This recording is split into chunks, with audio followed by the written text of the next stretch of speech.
Hello friends, welcome back to my channel Rekha dress maker. आज हम trouser का बहुत ही खूबसूरत डिज़ाइन बनाना सीखेंगे विद डोरी और लूप्स के साथ। ये मेरा ट्राउज़र का बॉटम है जिसकी यहाँ पर मेरी चौड़ाई 8 इंच है। ये डबल फोल्ड है।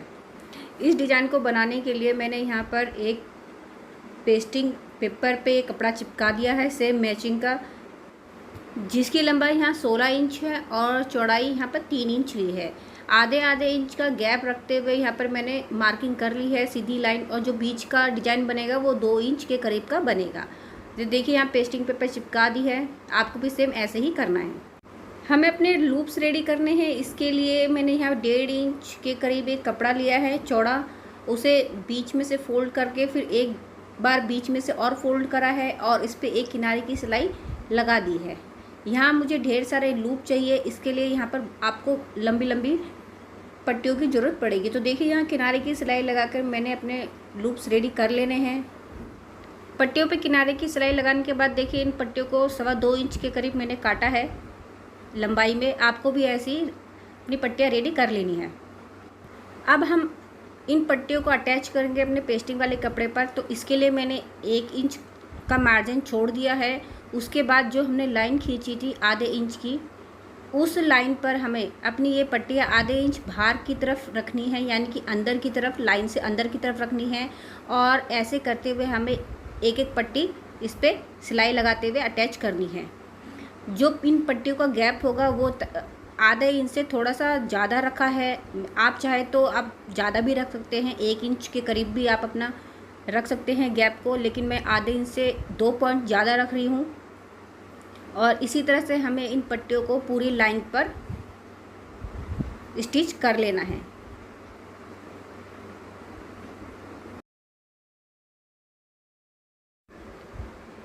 पूरी लाइन पे पट्टियों को लगाने के बाद हमें लास्ट में 1 इंच का गैप रखना है। जो हमने आगे की तरफ 1 इंच का गैप रखा था, हमें दूसरी तरफ भी 1 इंच का गैप रखना है।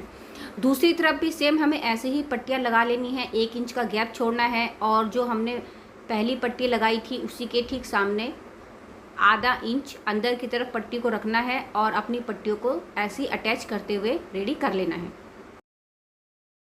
अब यहाँ पर मैंने अपना एक ट्राउज़र लिया है और जो मैंने अपना ये डिज़ाइन रेडी करा है इसे मैंने उल्टा रखा है। ट्राउज़र का जो कपड़ा है वो सीधा है और जो डिज़ाइन है वो उल्टी तरफ रखा है।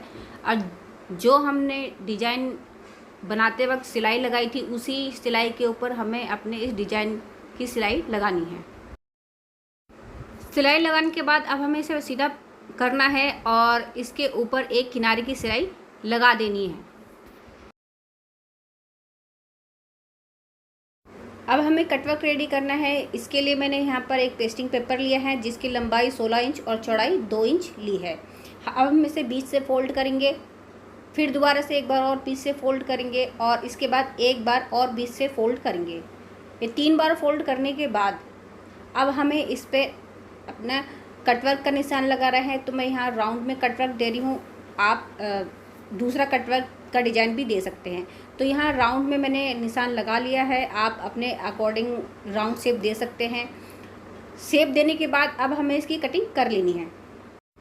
अगर आपसे इस तरह से कटिंग नहीं होती तो आप इसे अलग अलग राउंड शेप में भी कटिंग कर सकते हैं। तो देखिए ये कुछ इस तरह से दिखेगा। इसके बाद हमें इसे सेम मैचिंग के कपड़े पे चिपका लेना है। तो यहाँ देखिए मैंने चिपका लिया है इसको।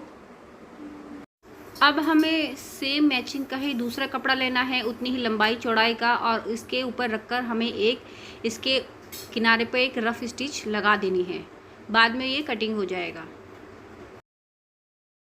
रफ स्टिच लगाने के बाद अब हमें यहाँ पर जो हमारा एक्स्ट्रा कपड़ा है उसे हम कट कर लेंगे और बुकरम के बिल्कुल किनारे किनारे पे हमें सिलाई लगानी है। मतलब बुकरम के साथ साथ हमें इस पूरे कटवर्क पे सिलाई लगानी है। यहाँ मैं आपको सिलाई लगाकर नहीं दिखा रही हूँ। सिलाई लगाने के बाद यहाँ में थोड़ा सा एक्स्ट्रा कपड़ा छोड़ते हुए हमें कटिंग कर लेनी है और बीच में और गोलाई में छोटे छोटे कट देकर इसको सीधा कर लेना है। तो देखिए सीधा करने के बाद ये कुछ इस तरह से दिखेगा। आप इस पर प्रेस भी कर सकते हैं। अब हमने यहाँ पर अपने ट्राउज़र लिया है जिसमें कि हमने लूप्स रेडी किए थे, उसके ऊपर हम अपना ये कटवर्क रखेंगे। यहाँ मैंने कटवर्क को उल्टी तरफ रखा है। रखने के बाद जो हमने लूप्स की सिलाई लगाई थी उतने ही गैप पर हमें अपने इस कटवर्क के ऊपर सिलाई लगानी है। सिलाई लगाने के बाद हमने इसे सीधा कर लेना है। तो यहाँ देखिए हमने इसको सीधा कर लिया है और जो हमारे लूप्स हैं वो नीचे की तरफ रहेंगे। सीधा करने के बाद अब हमें इसके ऊपर एक कॉर्नर की सिलाई लगा देनी है, यानी कि इसके ऊपर हमें एक पैर की सिलाई लगानी है। सिलाई लगाने के बाद देखिए ये हमारा डिज़ाइन ऑलमोस्ट बनकर रेडी हो गया। ये ऐसे भी देखने में बहुत सुंदर लग रहा है। अब हमें डिज़ाइन के लिए डोरी चाहिए, तो यहाँ मैंने 2.25 मीटर के करीब डोरी का इस्तेमाल किया है। अगर आप लूप्स दूर दूर बना रहे हैं तो आपका 2 मीटर में भी काम चल जाएगा। यहाँ मैंने लूप्स पास बनाए हैं तो मैंने यहाँ 2.25 मीटर लंबी डोरी का इस्तेमाल किया है।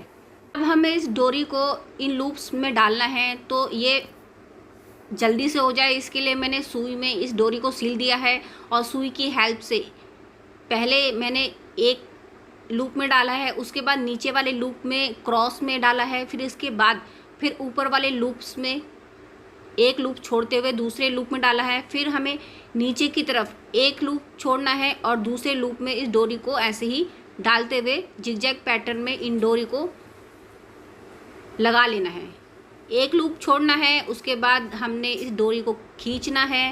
ये सुई की हेल्प से आराम से हो जाता है। उसके बाद नीचे वाले लूप में एक लूप छोड़ना है और उसको ऐसे ही डोरी को इंसर्ट कर लेना है।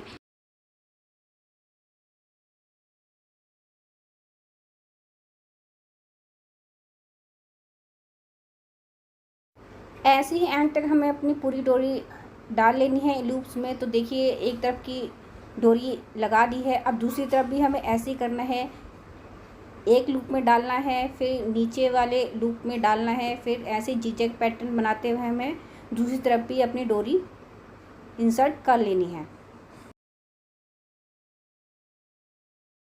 दोनों तरफ से डोरियां लगाने के बाद हमारा जो एंड का सिरा है बचा हुआ, उस पर हम सिलाई लगा देंगे और एक्स्ट्रा डोरी को हम काट लेंगे। तो देखिए कितना सुंदर डिजाइन बनकर रेडी हुआ है। अब इसे हम फोल्ड करेंगे और जितना भी हमारा पोंचे का मेजरमेंट है उतना हम निशान लगा लेंगे और इसको स्टिच कर लेंगे। तो आप देख सकते हैं कि पोंचे का कितना सुंदर डिजाइन बनकर रेडी हुआ है। दूसरा पोंचा भी आप इसी तरह से रेडी कर लें। अगर आप इसे और ज़्यादा डेकोरेट करना चाहते हैं तो आप कुछ इस तरह से इसमें लेस भी लगा सकते हैं या आप इसमें बीच में मोती भी लगा सकते हैं।